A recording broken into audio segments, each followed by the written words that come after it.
Good afternoon, everybody, and thanks for being here. Our business in London was set up back in 1998, originally to run the offshore assets of the Momentum Group. I remember back then, the offshore limits, the amount you could take overseas was 10%. So naturally, the focus was on investing in equities and bonds. But obviously, exchange controls have been liberalized quite a lot since then. Those budgets have increased a lot. So it's been necessary to broaden the opportunity set and think far beyond equities and bonds. However, still too often when we speak to investors and people think about investing outside of their home country in particular, here, but also elsewhere, it rarely gets beyond a stocks and bonds sort of conversation. This is where we think it's really important to actually start thinking about broadening the opportunity set with a particular focus today on the real assets category and alternatives more broadly. With real assets, there's Sinisha's point earlier. She's making the case for real assets being more relevant going forward, particularly because of their better inflation-proofing characteristics.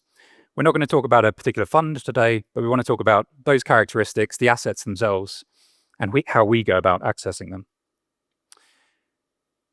Alternatives is a bit of a catch-all that they're very widely used, but real assets typically fall within that. Now, a lot of portfolios will have exposure to property, real estate, and the like, which falls within the real assets category. But much more broadly than that, as shown here, it includes areas like infrastructure, so transport infrastructure, airports, and the like, utilities, energy, transmission mechanisms, as well as health, social, education, digital infrastructure as well. What are the common characteristics of these?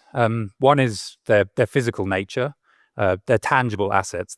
It's an asset-heavy investment, in contrast to a lot of the big stocks that you see in market indices and the like today, which are often asset-light in nature.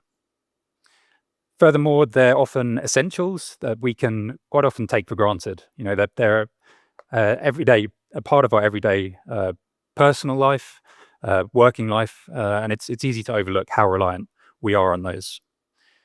On the infrastructure side of things, they're quite often monopolistic or oligopolistic, insofar as, particularly with take a toll road or a bridge or something like that. Often there's only one place that can be, and often they're supported with that monopolistic sort of characteristic by a government concession or contract. And then their financial characteristics, they typically benefit from contracted income. They're typically quite cash generative, pay high dividend yields, and are generally just more stable because of that, because they're often reflecting a necessity. So the demand for them is that much more stable. So as a result, more stable returns, and often with this element of inflation protection in there as well. Necessarily, there always needs to be a lot of supply in this area.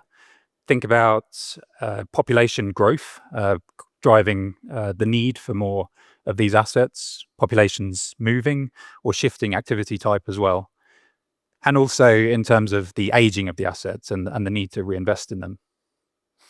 But also changing technologies and changing activity and the like, insofar as there are new categories created within here. So good examples would be renewable energy. Think about wind farms and solar and the like over the recent decades. But also more currently, think about data centers and the huge growth in those and the huge reliance that we have on those to fuel the deployment of AI, the cloud models that Rubico's process runs off, etc. It's estimated that there's some $7 trillion that needs to be invested in data centers out to 2030, just in that one category. That amounts to about 5% of global GDP. So real assets don't need to be low growth; they can be high growth as well. But then, how is that funded? Depending by category, it varies, but government financing is a large part of that, as well as corporations as well, investing where they need it as part of their business. But then private capital is huge as well. You need a lot of private capital coming into this area. So we as investors can step in and invest where there's an appropriate risk-adjusted return available. What you see here is the funding gap, though. In terms of at the moment, it's projected that there's not enough capital going into this area. So all else equal, it points to potentially good risk-adjusted returns being available for investors. And then this just highlights on the left-hand side, there's good returns on offer here. So it's difficult. There's a variety of different ways that you can try and proxy real assets in general, but not great indices out there. But if you look at the returns from real estate and alternatives, they've been very good there, almost comparable to equities. But I'd caution against just focusing on the level of return in this area, but it's the nature of that return. As I said, they're more stable and also less correlated with a lot of other asset classes that you might hold in your portfolio, and indeed less correlated with the economic cycle and the like.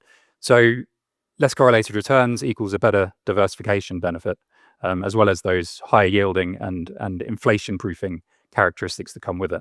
So well worth considering from that point of view, beyond just the raw return side of things. But on the right hand side, you see that in typical retail portfolios, there's been a lack of exposure over time. This area has been dominated by institutions who invest heavily here.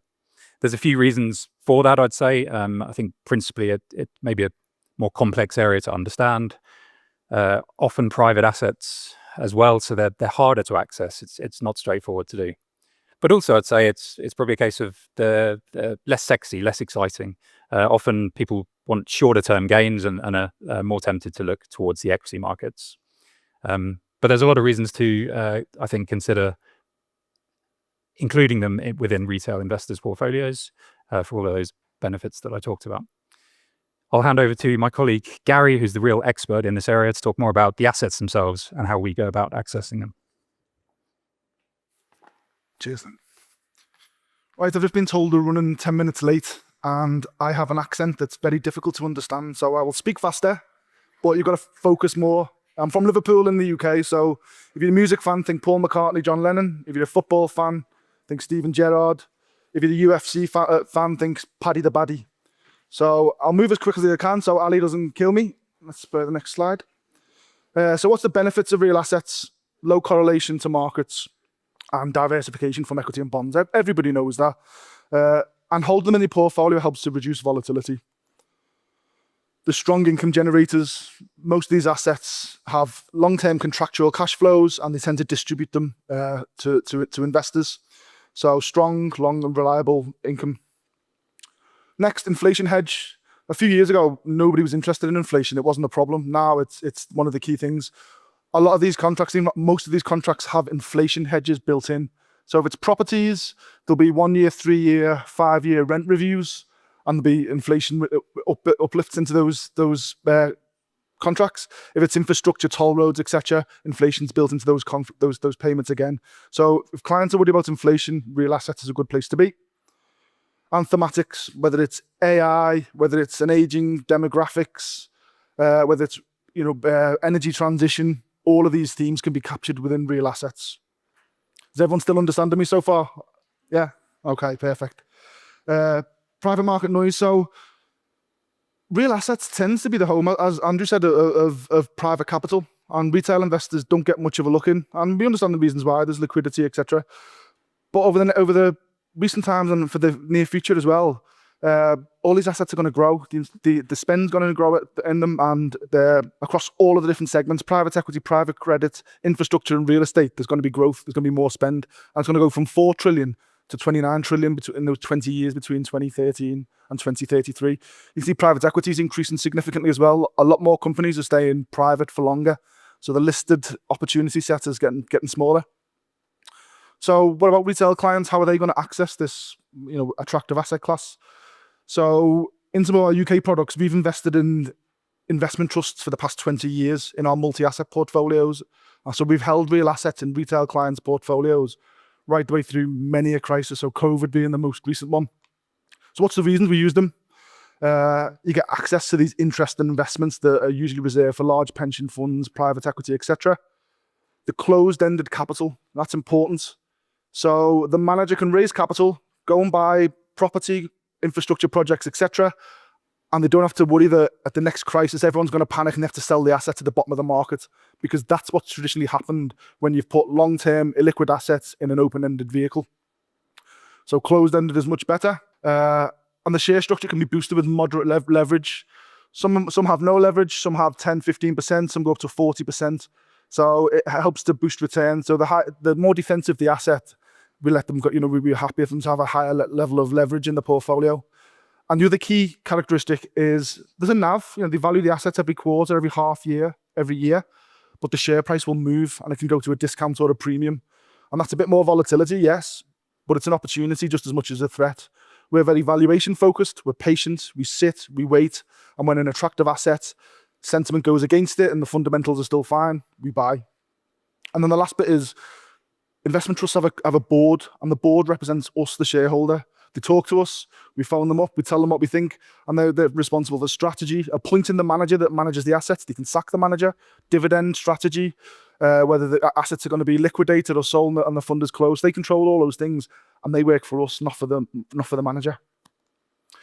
So I'm not going to show you any more slides. I'm going to tell you a story. What I like to do with my children is, because I invest in real assets, I just point them out to my kids. Daddy's invested in that supermarket. That vehicle over there in the airport, Daddy's invested in that. And they don't care, apart from unless the supermarket one, because they think it might get free sweets. But I think it's really good in this type of environment to bring the assets to life. So we can show you loads of slides about the need for real assets and what they are. But what I want to do is I want to tell you about my journey from South Africa. It was a very long journey. I travelled from Liverpool in the UK, which is the home of the greatest football team on the planet. Yeah, there we go. There we go. I flew to Dubai and then flew to Joburg. So while I'm sitting there, all I've got to do is note all the different investments that we have exposure to. So not just real assets, things that we have exposure to. So let's go through that journey and I'll do it quickly. The day I'm leaving, I have an annual health check. I was due one and I thought I've got to do it before I go on a long journey. So I went to the local doctors, had the health check with the nurse, all fine. The building that I'm sitting in is owned by a company called Private Health Properties. They own 2,000 properties around the UK and Ireland, doctors' surgeries, walk-in centres, so you get scans, x-rays, etc. And in the UK, it's a good place to invest because this whole market is paid for by the NHS, and the NHS is the UK government, which is backed up by the UK taxpayer. So when I say earlier, we're looking for strong, contractual, long-term cash flows, there's nothing better and more reliable than the NHS paying the rent on these properties. So it's an investment we've known for years and years. We've been in and out of it. And last year, there was sentiment was against it. It went to about a 15-20% discount. We bought at an 8% yield. So every quarter, we get a 2% distribution. It's come up about 20%. Now it's down to about a 6.5%, 6.7% yield.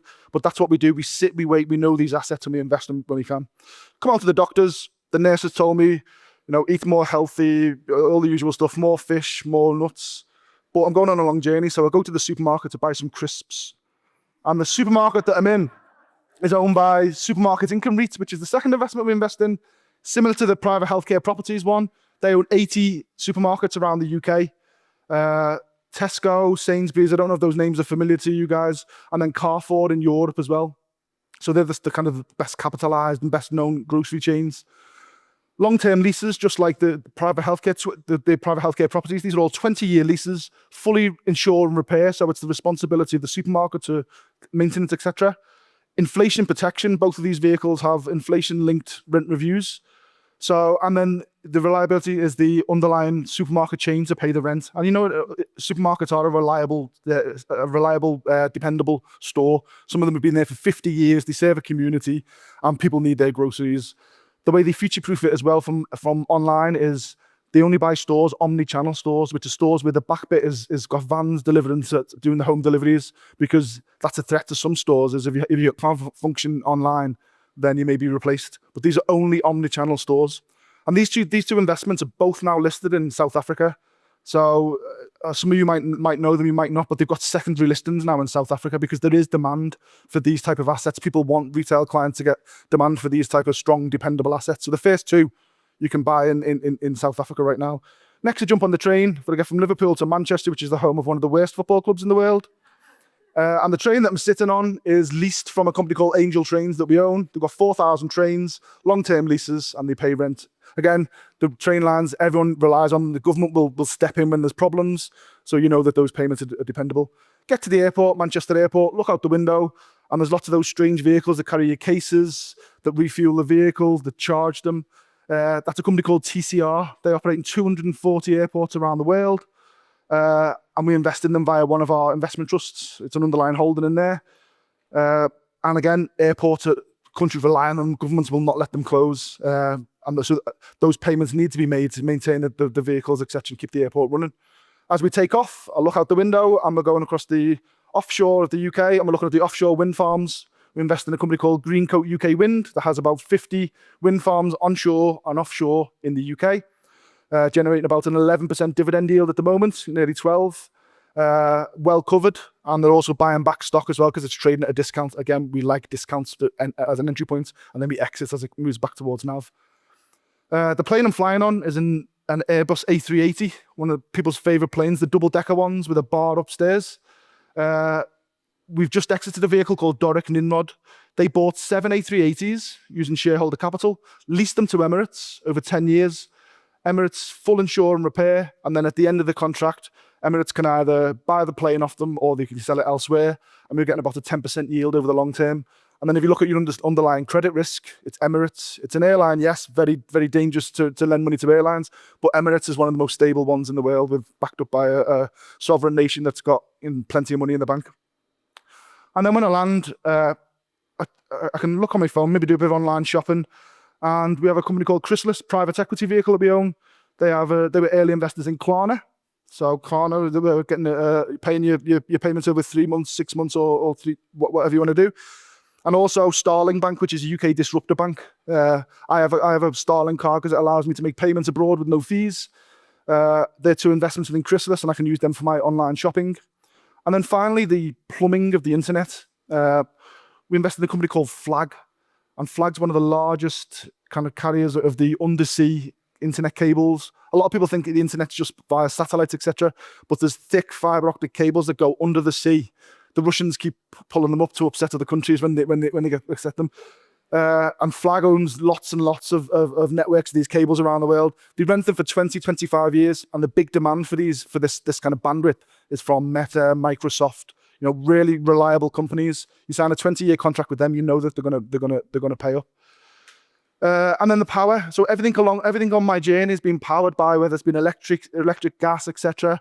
We own Cadent, which is the UK's largest gas distribution network. We own solar farms, wind farms. So all along the kind of the journey, each bit of power source that's being used, we have access to it in one of our investments. We hold about 30, 40 investment trusts. They then have multiple properties and multiple projects underneath them.